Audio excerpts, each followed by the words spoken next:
नमस्कार दोस्तों, स्वागत है आप सभी का आपके अपने YouTube channel all exam guide गुरु पर। दोस्तों मैं अजीत आपके लिए पर डे कोई ना कोई ट्रेंडिंग टॉपिक जो कि एग्जाम में बहुत पूछा जा रहा है उससे क्वेश्चंस प्रोवाइड करता हूं। आज की इस वीडियो में आपके लिए 100 question general knowledge, history, science और हाल ही में जो एसएससी में टॉपिक से क्वेश्चंस पूछे गए हैं उन सभी क्वेश्चंस को इस वीडियो में लेकर आया हूं। तो वीडियो को अंत तक जरूर देखिएगा, बहुत ही नॉलेजफुल वीडियो है। अपने दोस्तों को भी शेयर कर दीजिएगा और कमेंट करके हमें जरूर बताइएगा कि कैसा लगा आपको वीडियो। तो चलिए दोस्तों, इस ट्रेंडिंग टॉपिक्स के इन क्वेश्चंस को रट लीजिए। इनमें से हर एग्जाम में क्वेश्चंस पूछे ही जाते हैं, आप इनको याद कर लीजिए क्योंकि ये नंबर आपके अगर कट गए तो आपको बड़ा पछतावा होगा। आते हुए क्वेश्चन आपके गलत हो रहे हैं। तो चलिए शुरू करते हैं। अभी अगर पूरा नहीं किया तो कभी पूरा नहीं होगा, ये चीज़ हमेशा सही होती है। तो आज ही इस वीडियो को पूरा देखकर मुझे ज़रूर बताइएगा कि कैसा लगा वीडियो और आपने क्या क्या सीखा। सबसे पहला प्रश्न ये रहा स्क्रीन पर, गैसीय तत्वों में सबसे भारी तत्व कौन सा है? तो गैसीय तत्वों में सबसे भारी रेडॉन होती है। हमारे शरीर में सबसे मजबूत तत्व कौन सा है? तो हमारे शरीर में सबसे मजबूत दांतों का इनेमल होता है। सर्वाधिक विद्युत चालक तत्व कौन सा होता है? तो सर्वाधिक विद्युत चालक तत्व चांदी होती है। मिट्टी के क्षारकत्व को घटाने के लिए किस चीज़ का प्रयोग करते हैं? तो मिट्टी के क्षारकत्व को घटाने के लिए जिप्सम का प्रयोग किया जाता है। पीले फास्फोरस को कहाँ रखा जाता है? तो पीले फास्फोरस को जल में रखा जाता है। मनुष्य के लिंग निर्धारण किसके गुणसूत्रों पर निर्भर करता है? तो मनुष्य में लिंग निर्धारण पुरुष गुणसूत्रों पर निर्भर करता है। किसका प्रयोग प्रकाश उत्पन्न करने के लिए करते हैं? तो एसिटिलीन गैस का प्रयोग प्रकाश उत्पन्न करने के लिए करते हैं। हृदय से शरीर में रक्त परिभ्रमण में कितना समय लगता है? तो हृदय से शरीर में रक्त परिभ्रमण में 23 सेकंड का समय लगता है। हंसाने वाली गैस किसे कहा जाता है? तो नाइट्रस ऑक्साइड हंसाने वाली गैस के नाम से जानी जाती है। सबसे तेज तंत्रिका आवेग कौन सा होता है? तो सबसे तेज तंत्रिका आवेग कितने किलोमीटर प्रति घंटा? तो 532 किलोमीटर प्रति घंटे का होता है। यदि किसी द्रव में घुलनशील पदार्थ मिलाया जाए तो द्रव का पृष्ठ तनाव पर क्या प्रभाव पड़ेगा? तो यदि किसी द्रव में घुलनशील पदार्थ मिलाया जाए तो द्रव के पृष्ठ तनाव पर पृष्ठ तनाव अधिक हो जाएगा, पृष्ठ तनाव बढ़ेगा, ये प्रभाव पड़ेगा। स्वप्नों के अध्ययन को क्या कहते हैं? तो स्वप्नों के अध्ययन को ऑनिरोलॉजी कहा जाता है। गुर्दे का भार कितना होता है? तो गुर्दे का भार 150 ग्राम होता है। पहला कार्बनिक पदार्थ कौन सा था जो प्रयोगशाला में बनाया गया था? तो पहला कार्बनिक पदार्थ यूरिया था जो प्रयोगशाला में बनाया गया था।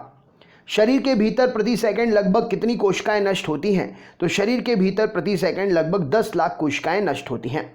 जैव प्रकाश का स्रोत क्या है? तो जैव प्रकाश का स्रोत जुगनू है। एक बार सांस अंदर लेने में सामान्य वयस्क लगभग कितनी हवा अंदर ले लेता है? तो एक बार सांस अंदर लेने में सामान्य वयस्क लगभग 500 ml हवा अंदर ले लेता है। मनुष्य के सौंदर्य के अध्ययन को क्या कहा जाता है? तो मनुष्य के सौंदर्य के अध्ययन को कैलोलॉजी कहते हैं। यूरिया में कितने प्रतिशत नाइट्रोजन की मात्रा होती है? तो यूरिया में 46% नाइट्रोजन की मात्रा होती है। 1 किलोग्राम शहद से लगभग कितनी कैलोरी ऊर्जा प्राप्त होती है? तो 1 किलोग्राम शहद से लगभग 3500 कैलोरी ऊर्जा प्राप्त होती है। जीवन की उत्पत्ति के समय क्या नहीं था? तो जीवन की उत्पत्ति के समय ऑक्सीजन नहीं थी। मनुष्य के फेफड़ों का आंतरिक क्षेत्रफल कितना होता है? तो मनुष्य के फेफड़ों का आंतरिक क्षेत्रफल 53 वर्ग किलोमीटर राइट आंसर हो जाएगा। इस प्रश्न के लिए सही उत्तर हो जाएगा। नेक्स्ट क्वेश्चन देखते हैं, हड्डियों की प्रकृति कैसी होती है? तो हड्डियां जो है कंक्रीट जैसी मजबूत और ग्रेनाइट जैसी कठोर होती है। छोटी आंत लगभग कितनी लंबी होती है और उसका व्यास कितना होता है? तो छोटी आंत लगभग 7 मीटर लंबी होती है और इसका व्यास 2.5 सेंटीमीटर का होता है। टैल्कम पाउडर के निर्माण में किस खनिज का प्रयोग करते हैं? तो टैल्कम पाउडर के निर्माण में थियोफ्रेस्टस खनिज का प्रयोग करते हैं। नेक्स्ट क्वेश्चन, अगर आपको ये क्वेश्चन ना समझ में आ रहा हो तो आप मुझे कमेंट करिएगा, मैं आपको इसका व्याख्या बता दूंगा। अगला प्रश्न देखते हैं, कृत्रिम सुगंधित पदार्थ बनाने में किसका प्रयोग करते हैं? तो कृत्रिम सुगंधित पदार्थ बनाने में एथिल एसीटेट का प्रयोग करते हैं। कौन सी घास में आयोडीन पाया जाता है? तो समुद्री घास में आयोडीन पाया जाता है। रजत दर्पण बनाने में किसका प्रयोग करते हैं? तो सिल्वर ग्लास रजत दर्पण बनाने के लिए ग्लूकोज का प्रयोग करते हैं। दूध किसका उदाहरण है? तो दूध जो है पायस या कोलाइडी तंत्र का उदाहरण है। शोर की तीव्रता का मात्रक क्या है? तो शोर की तीव्रता का मात्रक है डेसिबल। एलपीजी गैस को किस नाम से जाना जाता है? तो एलपीजी गैस को कुकिंग गैस के नाम से जाना जाता है। आवृत्ति का मात्रक क्या है? तो आवृत्ति का मात्रक हर्ट्ज है। सोडियम को कहाँ पर रखा जाता है? तो सोडियम को मिट्टी के तेल में रखा जाता है। साबुन में किसके लवण पाए जाते हैं? तो साबुन में सोडियम के लवण पाए जाते हैं। सोने का शुद्धतम रूप कितने कैरेट का होता है? तो सोने का शुद्धतम रूप 24 कैरेट का होता है। सबसे प्रबल उपचायक कौन है? तो सबसे प्रबल उपचायक फ्लोरीन है। चिकनगुनिया किस प्रकार का रोग है? तो रोग जनक जन्य रोग। राइट आंसर हो जाएगा चिकनगुनिया जो है रोग जनक जन्य रोग है, रोग से होने वाला रोग। मोमबत्ती का जलना किस प्रकार का परिवर्तन है? तो मोमबत्ती का जलना रासायनिक परिवर्तन है। नेक्स्ट क्वेश्चन, सबसे अधिक घनत्व वाला या सबसे भारी तत्व कौन सा है? तो सबसे अधिक घनत्व वाला या सबसे भारी तत्व ऑस्मियम है। नाइट्रोजन क्या है? तो नाइट्रोजन एक अधातु है। यांत्रिक ऊर्जा को विद्युत ऊर्जा में किसके द्वारा बदला जाता है? तो यांत्रिक ऊर्जा को विद्युत ऊर्जा में डायनेमो के द्वारा बदला जाता है। वायुमंडल की आयन मंडल परत में कितने प्रतिशत ओजोन पाई जाती है? तो वायुमंडल की आयन मंडल में 90% ओजोन पाई जाती है। लोहे पर जंग का लगना किस प्रकार का परिवर्तन है? तो लोहे पर जंग का लगना रासायनिक परिवर्तन है। कच्चे तेल का शोधन करने की प्रक्रिया क्या कहलाती है? तो कच्चे तेल का शोधन करने की प्रक्रिया आसवन कहलाती है। रबर का खींचना किस प्रकार का परिवर्तन है? तो रबर का खींचना भौतिक परिवर्तन है। सबसे कम घनत्व या सबसे हल्का तत्व कौन सा है? तो सबसे कम घनत्व या सबसे हल्का तत्व लिथियम है। रासायनिक परिवर्तन का उदाहरण क्या है? तो रासायनिक परिवर्तन का उदाहरण किण्वन है। लाल, हरा और नीला किस प्रकार के रंगों का समूह है? तो लाल, हरा और नीला ये प्राथमिक रंगों का समूह है। प्रकाश की सूक्ष्मतम इकाई किसे कहते हैं? तो प्रकाश की सूक्ष्मतम इकाई फोटोन को कहा जाता है।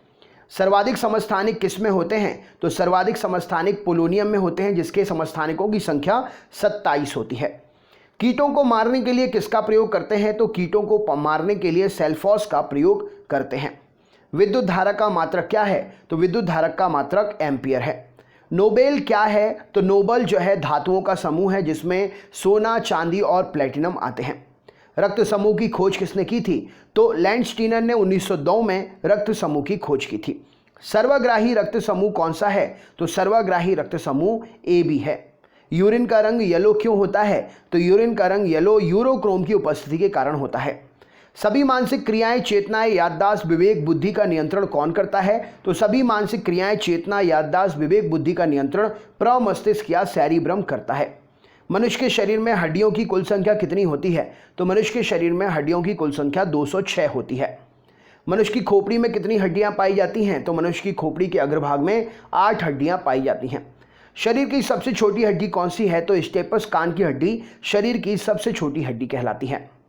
मानव शरीर की सबसे छोटी ग्रंथि कौन सी है? तो पिट्यूटरी ग्रंथि, जिसे मास्टर ग्रंथि कहते हैं, मानव शरीर की सबसे छोटी ग्रंथि है। वसा में घुलनशील विटामिन कौन से हैं? तो ए, डी, ई के विटामिन जो हैं वसा में घुलनशील विटामिन हैं। स्वस्थ मनुष्य की श्वसन दर कितनी होती है? तो स्वस्थ मनुष्य की श्वसन दर 16 से 18 बार प्रति मिनट होती है।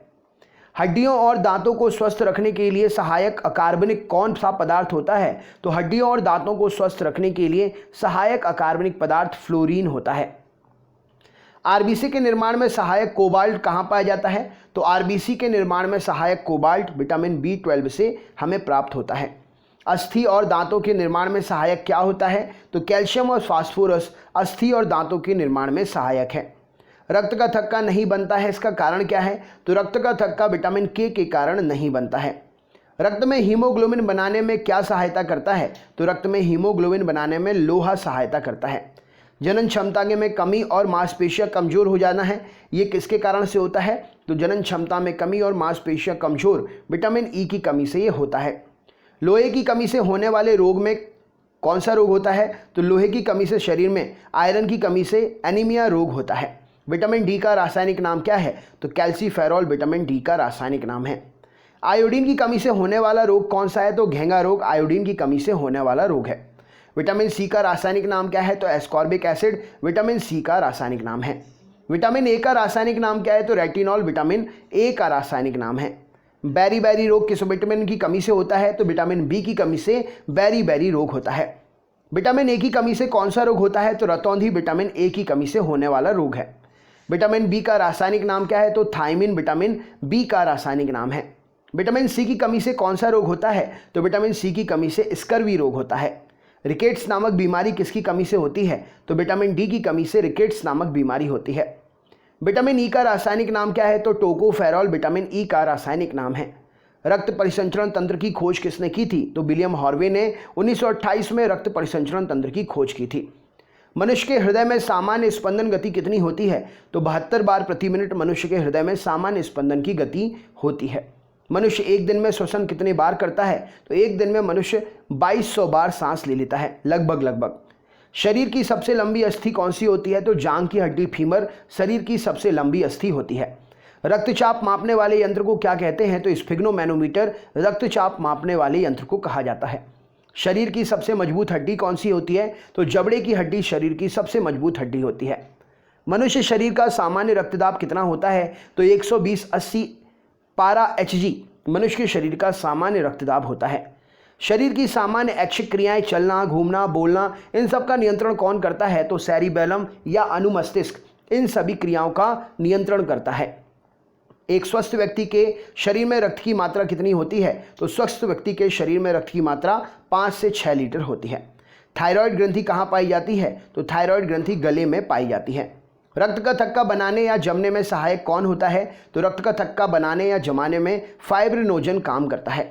रक्त के शुद्धिकरण का काम कौन करता है? तो फेफड़ा, किडनी रक्त के शुद्धिकरण का काम करता है। रक्त का लाल रंग का होना किसके कारण होता है? तो हीमोग्लोबिन की उपस्थिति कारण जो है रक्त लाल रंग का दिखाई देता है। सर्वदाता रुधिर वर्ग किसे कहा जाता है? तो रक्त समूह ओ को सर्वदाता रुधिर वर्ग कहा जाता है। लाल रक्त कणों का जीवन काल कितने दिन का होता है? तो लाल रक्त कणों का जीवन काल 20 से 120 दिन तक का होता है। लाल रक्त कणिकाओं की कब्रगाह किसे कहते हैं? तो प्लीहा को लाल रक्त कणिकाओं की कब्रगाह कहते हैं। लाल रक्त कण का निर्माण कहाँ पर होता है? तो अस्थि मज्जा में लाल रक्त कण का निर्माण होता है। WBC का निर्माण, RBC का विनाश कहाँ पर होता है? तो प्लीहा में WBC का निर्माण और RBC का विनाश होता है। श्वेत रक्त कणिकाओं का निर्माण कहाँ पर होता है? तो अस्थि मज्जा में, लिम्फ नोड में, यकृत और प्लीहा में श्वेत रक्त कण का निर्माण होता है। WBC का मुख्य काम क्या होता है? तो शरीर के रोग संक्रमण को शरीर से बचाना WBC का मुख्य काम होता है। अच्छा, मुझे कमेंट करके बताइए इरिथ्रियोसाइट किसे कहते हैं और थ्रोम्बोसाइट किसे कहते हैं? कमेंट बॉक्स में कमेंट करके बताना है। इरिथ्रियोसाइट किसे कहते हैं और थ्रोम्बोसाइट किसे कहते हैं? राइट आंसर क्या है? ल्यूकोसाइट क्या है? ये ल्यूकोसाइट, इरिथ्रियोसाइट, थ्रोम्बोसाइट क्या है ये? कमेंट बॉक्स में कमेंट। किसी चीज़ का नाम है, कोई हार्मोन है, या RBC का नाम है, या WBC का नाम है, या कोई हड्डी का नाम है, क्या है? इरिथ्रियोसाइट, ल्यूकोसाइट और थ्रोम्बोसाइट। कमेंट बॉक्स में कमेंट करके बताइए। ये क्वेश्चन एग्जाम में पूछे गए हैं। वीडियो कैसा लगा आपके लिए ज़रूर बताइएगा। चैनल पर अगर नए हैं तो चैनल को सब्सक्राइब करके बेल आइकन ऑन कर लीजिए, ऑल वाला नोटिफिकेशन ऑन कर लीजिए, क्योंकि हम अपने चैनल पर पर डे वीडियो अपलोड करते हैं हर दिन अलग अलग सब्जेक्ट के। जैसे कल मैंने GK, करंट अफेयर्स और पॉलिटी का वीडियो अपलोड किया था। आज मैं आपके लिए हिस्ट्री, साइंस और उसके साथ में ज्योग्राफी का वीडियो अपलोड कर रहा हूँ। तो रोज़ दिन अलग अलग वीडियो अलग अलग दिन अपलोड होते हैं। सारे सब्जेक्ट के वीडियो पर डे अपलोड करता हूँ मैं। एक दिन छोड़ आपके लिए हर वीडियो मिलेंगे। तो मैथ्स और रीजनिंग छोड़ बाकी सभी एग्जाम्स की तैयारी आपकी यहाँ पर होती है। तो अपने दोस्तों को भी शेयर कर दीजिएगा वीडियो, और हमें कमेंट करके आप ज़रूर बताइएगा कि कैसा लगा वीडियो को लाइक ज़रूर करिएगा और शेयर कर दीजिएगा अपने ग्रुप में दोस्तों के साथ में। तो चलिए दोस्तों, मिलते हैं नेक्स्ट वीडियो में। अपना ख्याल रखिए। बहुत बहुत धन्यवाद। आपका दिन शुभ हो।